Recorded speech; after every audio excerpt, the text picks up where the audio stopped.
بعض اوقات مرد بیوی کے جائز حق پورے نہیں کرتا اور جو اخراجات ہیں وہ نہیں دیتا، تو اس سے خاندانوں کے درمیان بھی تفاوت پیدا ہوتا ہے اور زوجین کے درمیان بھی اختلاف جنم لیتا ہے۔ اگر شوہر مفلوک الحال ہے تو پھر بات اور ہے، اور اگر وہ صاحب استطاعت ہے، اللہ نے اس کو مالی آسودگیاں عطا کی ہیں، تو پھر وہ بخل کرتا ہے تو یہ بات سمجھ میں نہیں آتی۔ یجب علی صاحب المال ان یوسع علی عیالہ، صاحب المال کے اوپر واجب ہے کہ وہ اپنے اہل و عیال پر وسعت کے ساتھ خرچ کرے، اور یہ معاملہ وہاں زیادہ پیش آتا ہے جہاں ایک آسودہ حال خاندان سے لڑکی کسی دوسرے خاندان میں بیاہی جاتی ہے، اور یہاں آسودگی کے باوجود بخل سے کام لیا جاتا ہے، تو پھر تناؤ پیدا ہوتا ہے اور لڑائی بڑھ جائے تو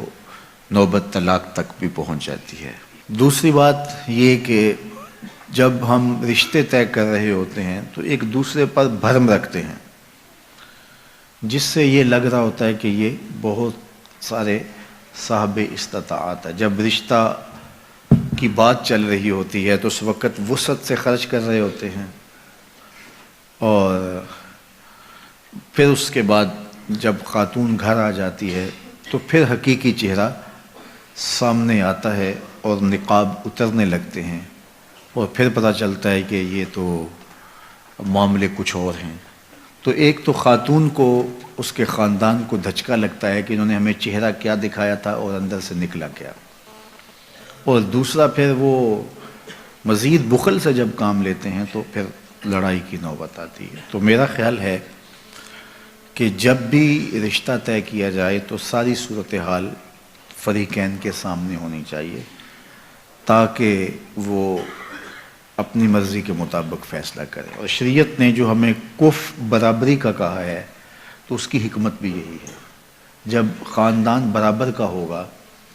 تو اس کا نباہ ہونا ممکن ہے۔ دونوں کے جب معاشرتی مقام میں فرق ہوگا تو اگر بیوی فائق ہے تو وہ شوہر کو غلام بنانے کی کوشش میں لگ جائے گی اور اپنے ماں باپ کی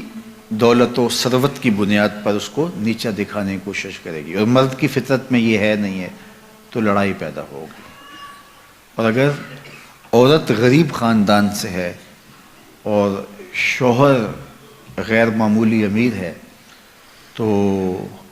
پھر وہ اپنے سسرالیوں کے ساتھ رویہ اور انداز کا رکھے گا، اور بیوی کے ساتھ بھی اس کا رویہ اور طرح کا ہوگا کہ یہ میرے مرہون منت ہیں، تو پھر اس کا نتیجہ یہ ہوگا کہ بودھ بڑھتا چلا جائے گا اور خاندان ٹوٹ جائیں گے۔ اس لیے اپنے جیسے لوگ ہی تلاش کرنے چاہیے تاکہ یہ بودھ درمیان میں نہ ہو۔ اسی طرح جو ہے وہ خاتون انتہائی دیندار ہے اور جو لڑکا ہے وہ انتہائی دنیا دار ہے، یا اس کے برعکس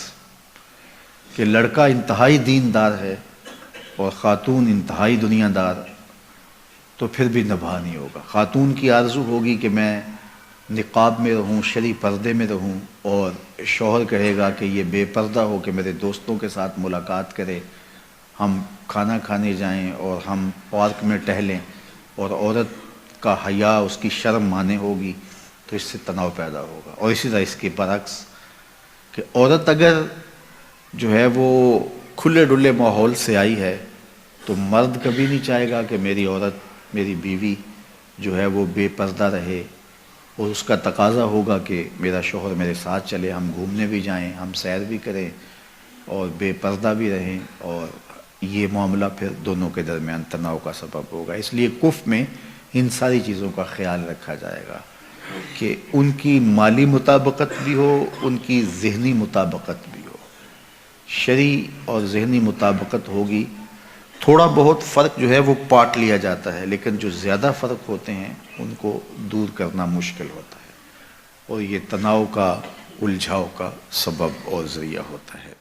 پیارے نبی ہر طرف دی خوشی، چار سو شور تھا مرحبا مرحبا، چار سو شور تھا مرحبا.